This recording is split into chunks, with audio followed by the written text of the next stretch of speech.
Hey guys, this is my SCOBY and my 2 cups of starter, which I have put into a gallon jar. I am working on the tea. You want it, and this is filtered water. This is not tap water.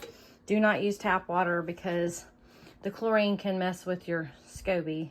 And this is just black tea. Actually this is Louisiana tea because that's what I had, which is the orange pico.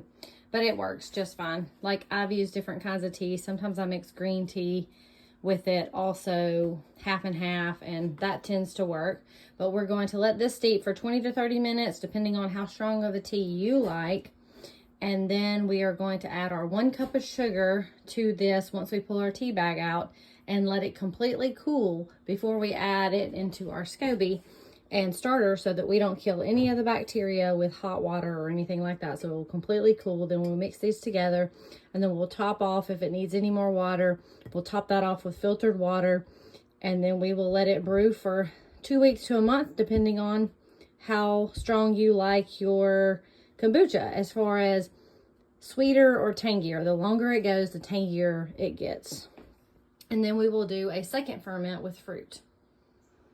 Then we will let it sit for 2 weeks to a month, depending on how strong we want it to go. And the temperature has a lot to do with that also. So I usually do mine 3 to 4 weeks because I like a tangier kombucha.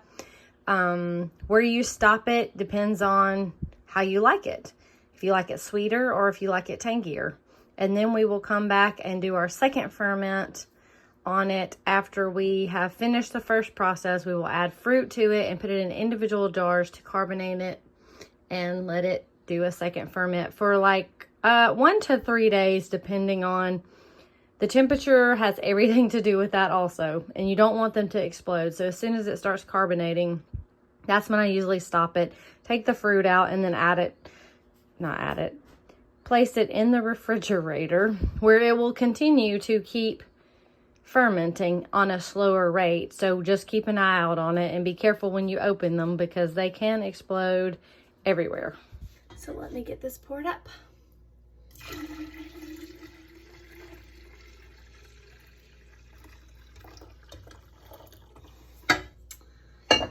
I'm gonna go top this off with a little bit more water. I only like to fill mine to the edge because I like my SCOBYs to be full. I don't like them to go just around the lip. It doesn't really matter either way. Whichever way you like it better is perfectly fine.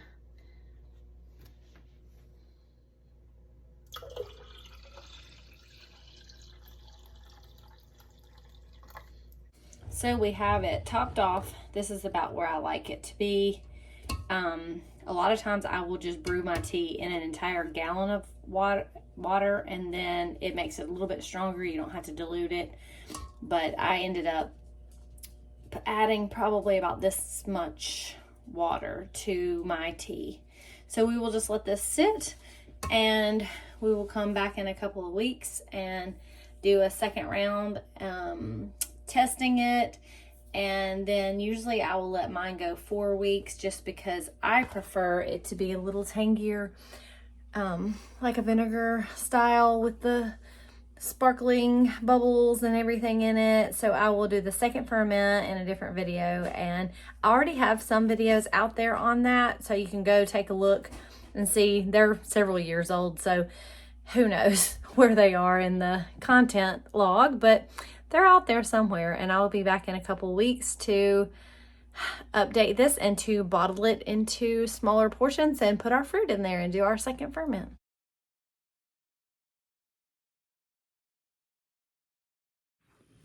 Hey guys, let's go get some strawberries to finish up this project of making kombucha.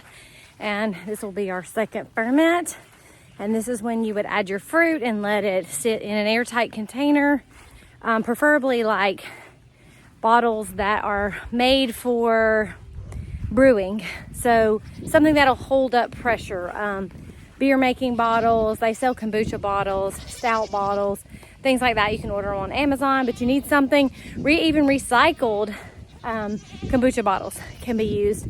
Something that's tight so that we can carbonate this and get the sugars from the fruit to ferment this and make it extra bubbly.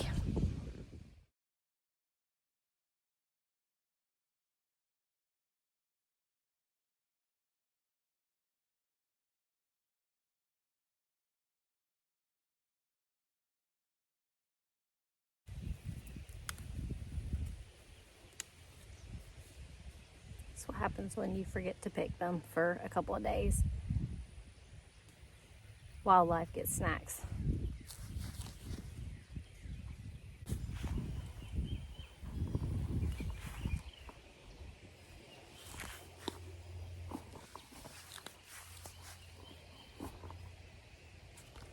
Definitely got to come out here and weed my beds.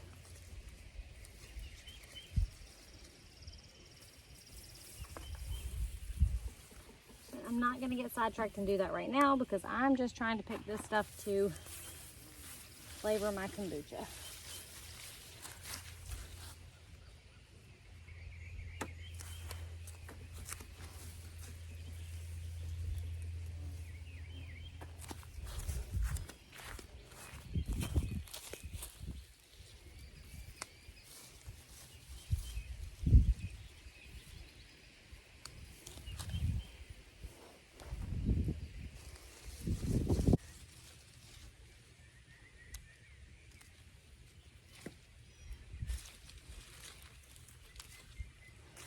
These look so good, I just want to eat them. But I need them for something else, so I can't just sit here and eat them. Although I really want to. Just pop these things in my mouth and they look so beautiful. I do have to get these weeds out though, before they choke out my strawberries. Some nice grass on there.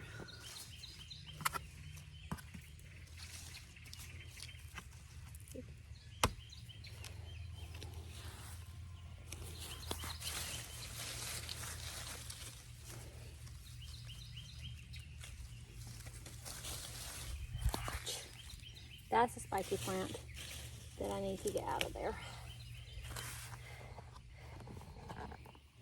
This is a horrible weed to accidentally grab. It's bad. Just poked my finger with that bad boy.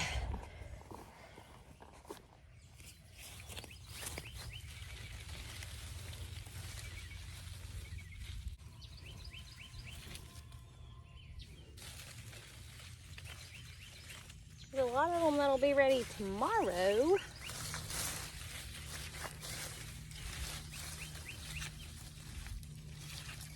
And a lot that were probably ready yesterday. Lots of berries. Let's go to the other patch.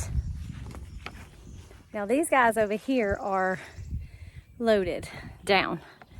Give this tripod a little stretch.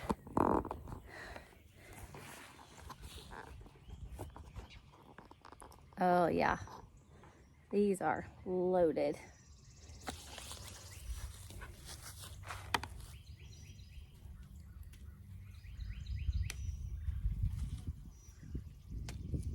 These are organic, so they do have critters on there. Looks like there's a whole lot of sweat bees actually licking them. Not really sure if they're eating on them or if they're just getting some moisture off of them. I need to come sort them anyways and go through them this evening and get all of the ones that have already gone too far out. And some of them, they touch the ground, so they're a little yucky on one side. We got a good basket full to go chop up and do our second ferment on our kombucha. Okay, we're back in the kitchen with the strawberries. So we're gonna get them just stuffed down in there. I'm just gonna kind of cut them up and smash them a little bit and then just stuff them down in the bottom of the bottles. This is a recycled kombucha bottle, and these are called stout bottles, and they just come with these lids, and you just buy these for brewing, and this will help them become fizzy. I have already added some hibiscus to the bottom of this because I'm gonna do strawberry and hibiscus in them, and this is the hibiscus that I grew the last few years, and I just save the calyxes every year at the end of the season, plant them, pretty much just let them be beautiful, and then harvest the calyxes usually in November, because it's like a perfect time for them to actually grow, because you can actually use the calyxes. They taste like cranberry, so they have that kind of flavor. So you can actually make a cranberry sauce at Thanksgiving. I was trying to remember my holidays in November with them, is what I'm told. I haven't done it yet, but I would really like to try this year. So I'm going to look up a recipe for hibiscus calyx and see if I can make a cranberry sauce to go with Thanksgiving dinner. But on to filling these up. I'm going to go wash the strawberries, and then we are going to get them processed down to put in our bottles. So we got a good bowl of sliced up strawberries, but I'm going to get rid of all these scraps. So I'm going to grab my scrap bowl for the chickens and just get rid of this so that we can work here.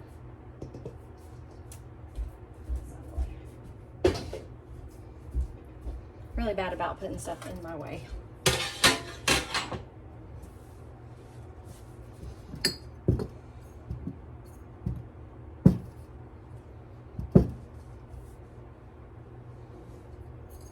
So like I said earlier, I'd already put some hibiscus in here. So now I'm just going to put some strawberries down in the jars.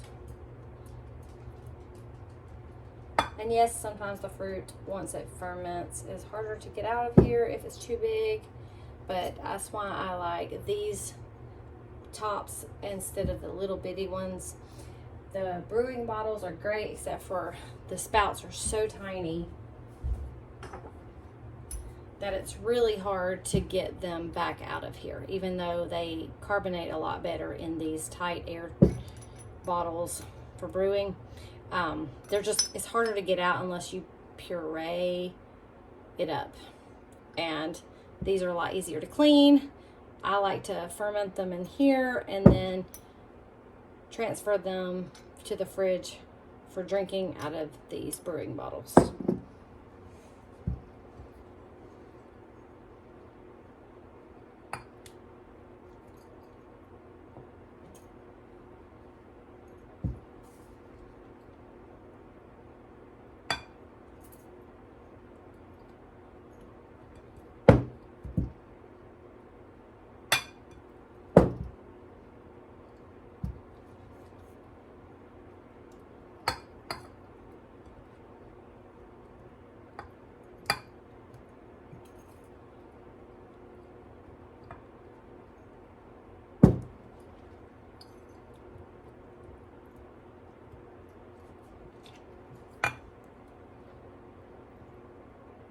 The reason why you don't want to use a mason jar for this is because of pressure. And mason jars have square bodies. They're not round, so they have ridges, and there's pressure can build up. If there is a point like that, it can actually explode a jar. I have never exploded one, but I have seen them explode. And I wouldn't recommend storing them in a mason jar in your refrigerator unless you continually go in daily and let off some of the pressure. All right, that looks good. We're gonna fill these up first before we do any more to see exactly how far we can get. So I'm just gonna set these out of the way.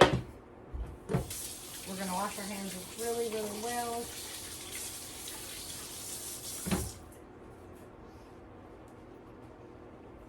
And I'm gonna bring a container down to put my SCOBY in. So this is the brewed kombucha with the SCOBY. Let me bring it over where we can see it a little better. And this is the jar that I make it in, as earlier. With very clean hands or spoon, whatever, we're going to take out our SCOBY. This is the one we started with. This is the one that grew. So we have several. Then I'm going to pour all of this beautiful drink over. Oh, it's already fizzy. We got some good bubbles going on already.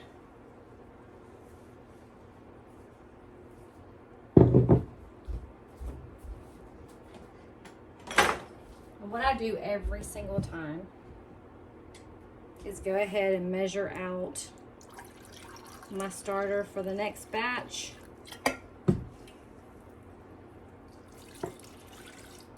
Go ahead and put it over there.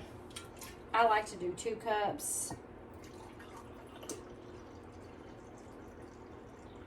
And I kind of like the really chunky stuff in the bottom for my starter because that's a lot of culture is in that part still, which will make the next batch go faster. And then we will pour this into our jars.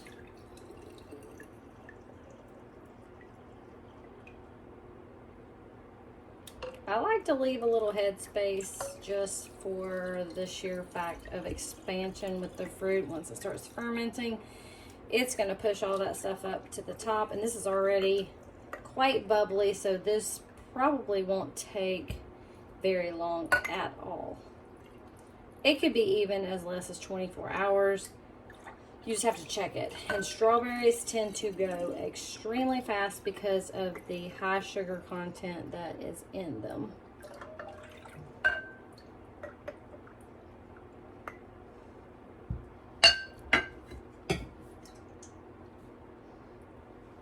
just going to put this in my starter.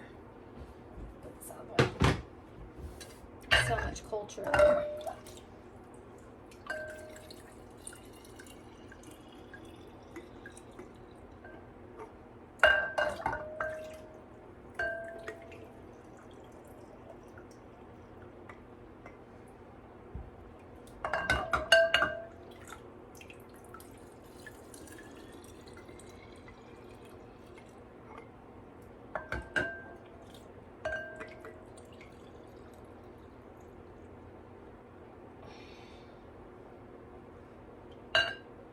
It looks like I have enough for about one more if I take a little bit of the starter back out.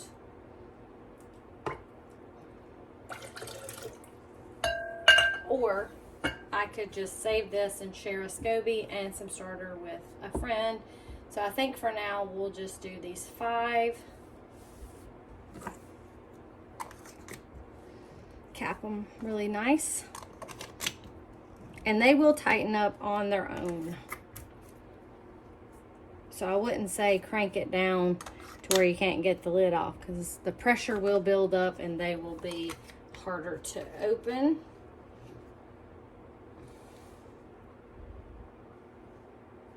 Set this out of the way.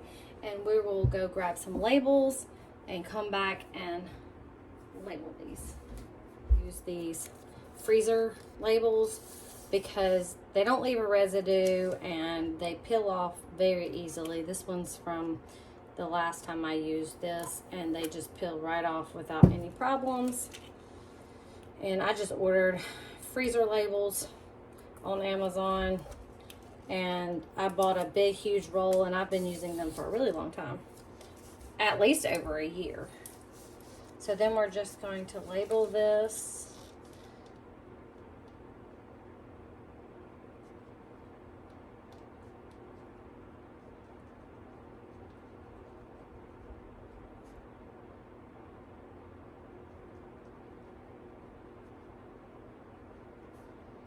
And put the date.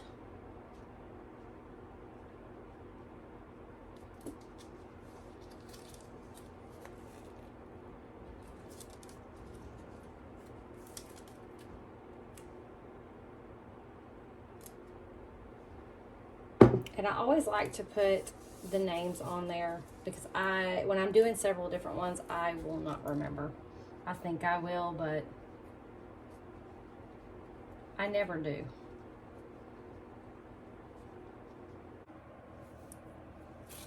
I do highly recommend putting a towel under them because they will leak out. So I just set them on a towel, and we'll check them after 24 hours and see where our progress has gotten to.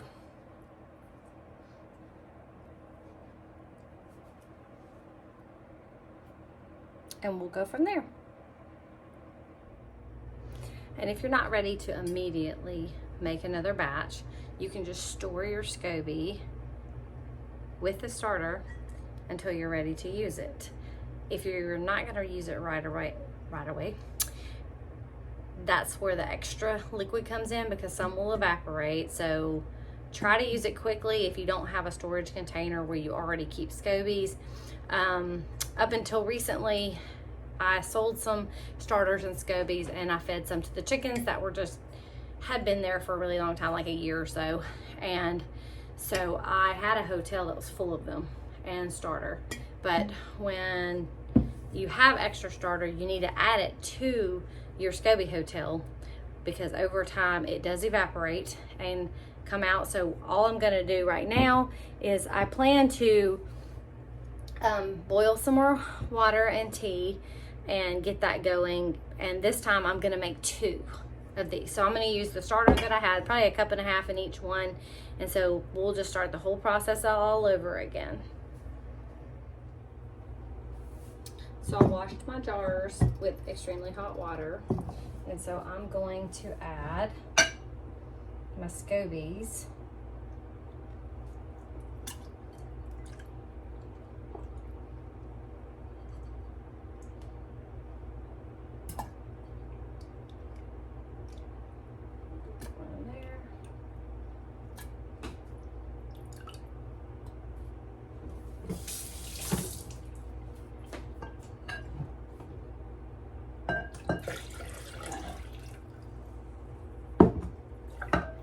Not necessary that you measure this, but I want to make sure I at least get almost 2 cups in each one.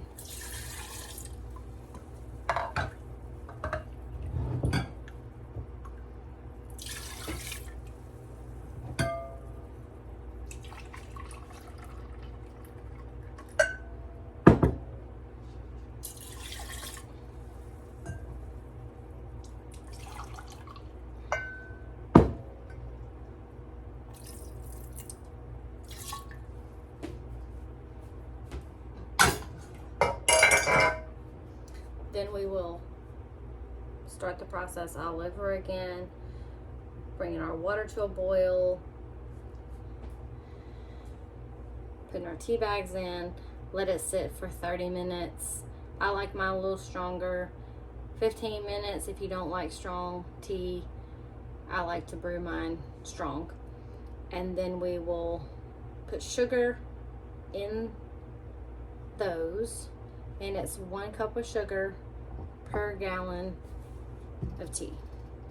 So it'll go in the tea, melt down and dissolve, and then we will bring it completely down to room temperature to completely cool it, and then we will add it to our SCOBY and our starter so that we don't kill any bacteria in here, and then we let that sit once again. Thank you guys for hanging out with me. I hope that you give this a try. You can make gallons of kombucha for cheaper than you can buy them at the store, because they are anywhere from $4 to $10 a bottle, and you'll know when you make it by hand. I sell mine here for $8 to $16 because it is individually brewed. It is not made in bulk, so it's customized and the flavors are customized. So give it a try, don't be scared. And if you think it's gross, it's really not once you get into it. Like at first I thought it was, and then, you know, when you start homesteading and getting into making everything from scratch, you end up not being as squeamish as you were to begin with, but the benefits outweigh what it looks like. So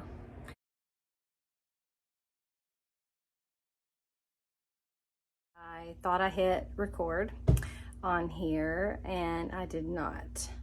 So I strained all of my fruit off of my kombucha, and I will just show you a picture of the finished results after straining and the bubbles, because I really thought I had captured it all. But I will set this down and show you a little bit of the fizz. Sorry guys.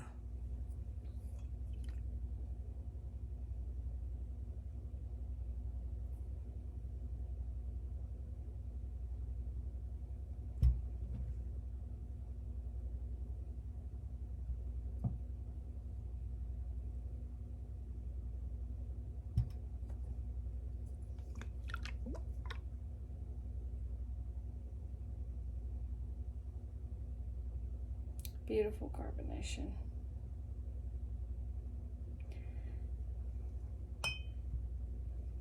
But what I had done was just put this over this big bowl and just poured them in here and then put the liquid back into the bottles.